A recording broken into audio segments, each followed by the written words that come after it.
Bonsoir et bienvenue pour ce jeudi soir et toujours l'étude sur le livre d'Éphésiens et nous arriver à comprendre ce qui Paul vraiment lire, envie, ce désir sur l'intention en tant qu'un père et aussi ce qu'il peut dire à chaque membre de cette église. Il me semble qu'il donne-moi l'impression lorsqu'il peut écrire cette lettre comme si les gens d'Éphèse étaient devant ses yeux parce que c'était son désir de retourner. Et là, nous arrivons à comprendre ce qui Paul vraiment lui écrit une lettre.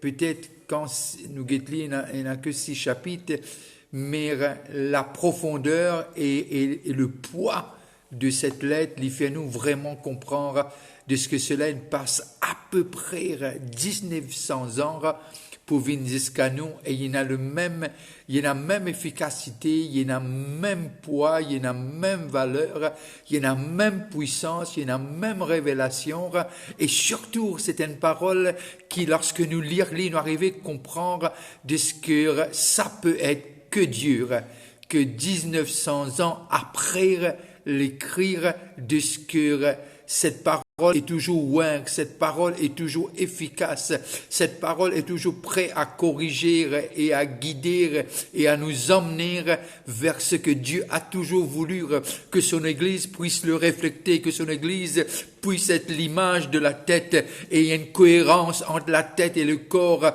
que le Père soit glorifié par son Église et là où son Fils est à la tête. Un livre qui nous fait rêver, un livre qui nous fait rêver dans le bon sens, qui nous permet de voir notre héritage, qui nous permet de voir qui nous sommes, qui nous permet de voir les privilèges attachés à ceux qui sont en Jésus-Christ. Et c'est un privilège qui trop souvent de fois nous prend à la légère ou bien même nous pas donne la considération qu'il faut parce que ce livre est un livre écrit pas pour juger mais un livre de révélation pour faire nous comprendre nos vraies identités et afin qu'il de là nous capables d'être propulsés si nous sentons en bas qui nous capables vraiment comme l'anglais pour dire bounce back. Si nous trouvons nous faibles, nous arrivons à réaliser qui habite en nous. Si nous trouvons perdus, nous arrivons à réaliser de ce qui nous en celui qui jamais capable de perdre. Son nom est Emmanuel, Dieu avec nous.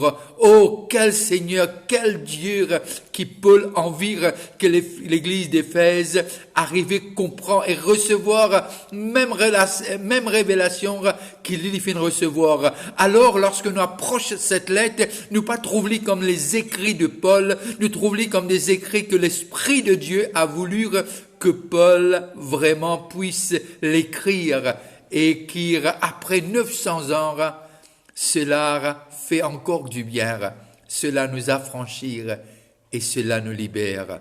Or, je veux saluer ceux qui nous regardent localement et ceux qui nous regardent de l'étranger. Toujours Éphésiens 4, le verset 15, mes cœurs professant la vérité dans la charité, nous croissions à tous égards en celui qui est le chef Christ. C'est de lui, le verset 16, c'est de lui et grâce à tous les liens de son assistance que tout le corps bien coordonné et formant un solide assemblage tire son accroissement selon la force qui convient à chacune de ses parties et s'édifie lui-même dans la charité. Que Dieu bénisse la lecture de sa parole. Et là, nous guettions hier, pour terminer, le synode ministériel, le pourquoi de ce synode. Et après, nous guettions aussi un mot de lorsque Paul écrit à ce garçon Timothée. Et moi, content cette relation que la Bible montre nous entre ce père et son fils. Et je pense que ça doit être toujours le cas. De Timothée 2, le verset 2. Et ce que tu as entendu de moi en présence de beaucoup de témoins, confie-le à des hommes fidèles qui sont capables de l'enseigner aussi à d'autres. et j'aime ça, et ce que tu as entendu de moi, en présence de beaucoup de témoins, confie-les à des hommes fidèles qui soient capables de l'enseigner aussi à d'autres. Et là, nous arrivons à comprendre Paul, puis envie que le message y est propagé de bouche à l'oreille et que cela y arrive. Et là, nous pouvons comprendre afin que l'Église capable de contrecarrer tous les vents des doctrines et afin que l'Église capable de contrecarrer tout ce qui est faux, tout ce qui n'est pas biblique. Connaît parfois nos gardiens affaires faux, mais il n'est pas nécessairement faux, mais simplement quand nous rôde substituer la parole par l'expérience ou bien sous cette forme de révélation. Moi, maintenant, il compte les révélations. Dieu révèle à qui il veut. Il est Dieu, il est la tête. Mais parfois, nous tenons toutes sortes de révélations. Et bien, une révélation qui parfois se changer après une semaine ou deux. Nos pensées, nous guetter une doctrine fondamentale de ce que la parole de Dieu est le plot qui vraiment par lequel nous sommes capables de laisser-nous aller et diriger. Et comment nous oppose ce qui est faux, c'est toujours dans un esprit d'amour, pas d'amertume. Toujours dans cet élan de cœur de vouloir, non seulement, peine à personne qui connaît tout. Ça n'a pas existé ça. Mais simplement la parole dit à nous tout. Personne pas connaît tout, mais la parole dit à nous tout. Alors, concernant la parole, nous pas capables de mettre en doute de ce que Dieu nous a tout laissé dans sa parole. Alors, nous besoin aussi veiller que nous pas prendre l'attitude comme si nous contour et que les autres, nous ce qui nous fait tout bon, ce que les autres fait pas bon. Il faut les pas adopter cette attitude-là. C'est pas une attitude que le corps de Christ doit adopter. Ce que le corps de Christ doit adopter, c'est la façon de faire de la tête. La façon. Et il y a quelque chose qui est extraordinaire lorsque cette femme est prise en flagrant d'adultère et je te viens avec grosse dans la main, dans une pouce, et je t'ai envie de lapider. Et Jésus dit quelque chose. Il dit, où sont tes accusateurs? Où sont ceux qui voulaient te lapider? Va, ne pêche plus. Et ceux qui voulaient faire mourir cette dame, et Jésus était là, le Créateur. Bien qu'il était fils, il était là au commencement, à la création. Quand Dieu dit faisons-le à notre image, il dit non. Qui veut dire, lui, il est venu pour sauver.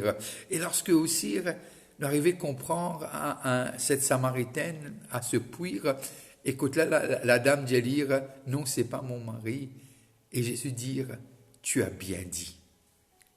Ce n'est pas, il n'est pas abaissé, mais simplement, il amène une révélation qui nous encore, lorsque nous lisons la parole aujourd'hui, ça fait nous énormément de bien. Alors, quand nous confrontons à un vent de doctrine, ce n'est pas le moment pour vendre nous de nos connaissances, mais c'est le moment qui nous capable d'attacher nos serviettes autour de nous les reins et nous essayer de servir les uns et les autres. Et que Dieu fait nous grâce par l'amour, nous capables laisse la Bible explique la Bible. Alors, nous arrivons à comprendre ce qui est, quand nous disons ce qui est vrai, dans le Seigneur, nous pensons l'Esprit de Dieu pour toujours aider nous à être humbles. Et lorsque Paul encore, quand il cause à Timothée, le chapitre 2, le verset 15, et voilà ce qu'il dit. Efforce-toi de te présenter devant Dieu.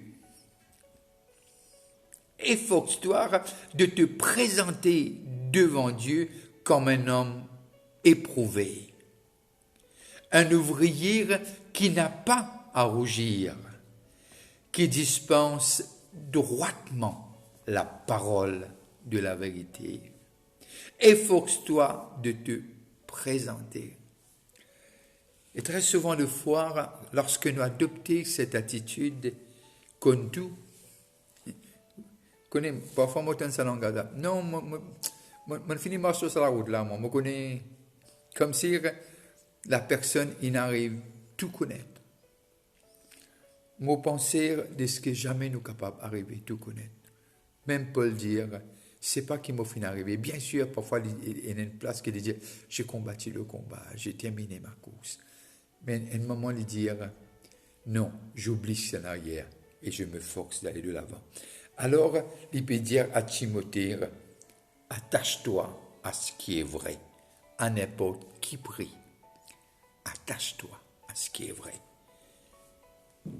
Pas de compromis. Attache-toi dans ce dépôt qui te vient recevoir de moi. Et là, nous arrivons à comprendre que le verset 15 est clair et net. Efforce-toi de te présenter devant Dieu comme un homme éprouvé.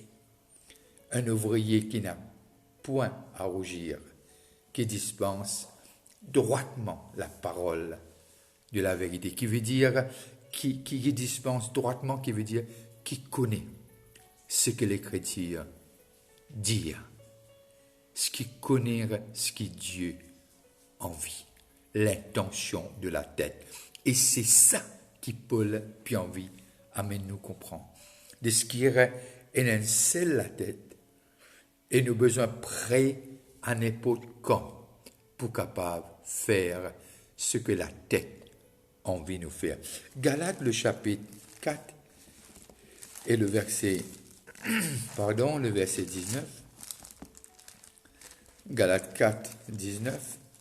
Et voilà ce qu'il dit, non.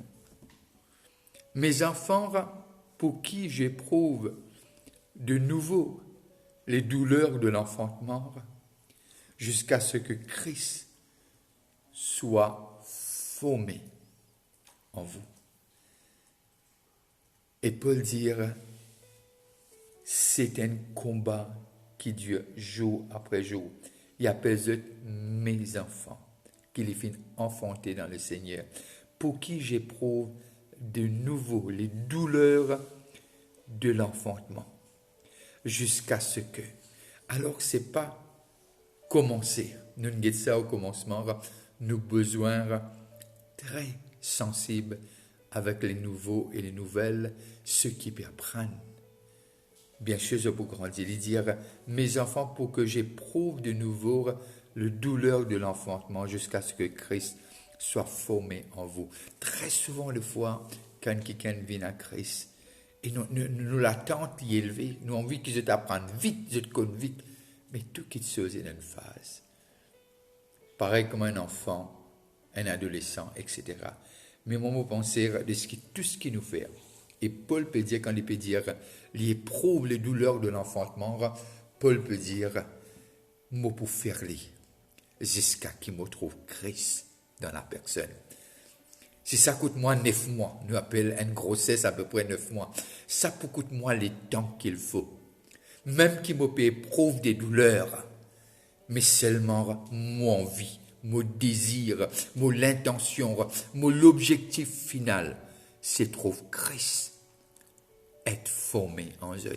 Et quand nous retournons dans Éphésiens, c'est la même chose. Il cause de ce que l'objectif, de ce que la tête reflète, de ce que le corps reflète pleinement l'intention de la tête, ce que la tête désire. C'est pour cela qu'il dit, quand vous priez, priez ainsi, notre Père qui est aux cieux, que ton règne vienne, que ta volonté soit faite. Ta volonté soit faite. Alors, dans toutes ces choses, Paul en vie trouve Jésus-Christ manifesté. Le synodome ministériel, ce rôle, c'est par une fois que quelqu'un dit quelque chose qui donne moi à réfléchir, et il y a une conversation qui peut passer, et lui dire à l'autre personne, ça c'est une révélation qui toi tu vas pour comprendre ça. Et lorsque nous réfléchissons là, non, nous sommes professeurs, nous tous membres dans le corps de Christ, nous sommes même professeurs. son nom est l'Esprit de Dieu. Nous avons été scellés par lui. Et sans lui, il n'y a pas de nouvelle naissance. Il habite en nous. Et notre corps, c'est sa résidence. Son nom est le Saint-Esprit. Tout le monde, saint-don ministériel ou pas saint-don ministériel, tout le monde a le même professeur. Vous connaissez parfois dans différentes écoles, mais ce n'est pas trop important. Mais si nous avons le même professeur, nous avons besoin sûr et certain qui nous peut apprendre même chose. Alors nous arrivons à comprendre l'esprit qui est en nous, qui est omnipotent, omniscient, omniprésent. Il va toujours glorifier la tête qui est Jésus-Christ lui-même, la tête du corps de Christ. Alors, mon vie qui nous capable, lisons ce verset 15, afin que,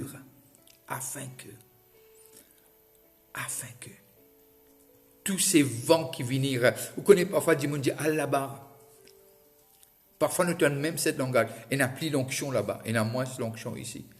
C'est quelque chose, parfois, il y a une compétition même dans ce saint-don ministériel. Il y en a même qui disent, pas là-bas, à l'ici.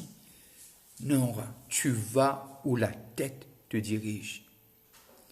Et là où Dieu t'a placé, il sait pourquoi il t'a mis là. Et le saint-don ministériel, ce que Christ, un peu comment Paul dit dans Galates, ce saint-don ministériel, c'est ça, au fait, c'est ça. C'est exactement ça. 4,19.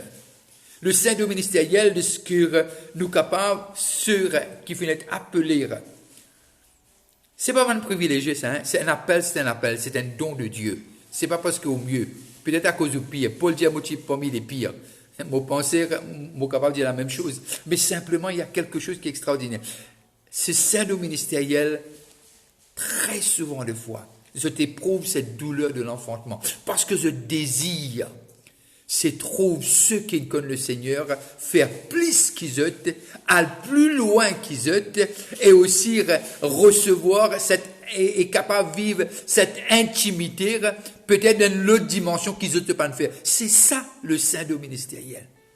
Pousser les autres à voir qui ils sont en Jésus-Christ et qui est la tête. Et dans cet élan de préparation, de consécration, de ce que on prie que Christ soit formé et que chacun puisse bouger dans le don selon 1 Corinthiens 12 que Dieu a donné à chaque membre. Tous les dons n'ont pas les mêmes importances, mais tous les membres sont essentiels pour que le corps puisse bouger comme il le faut.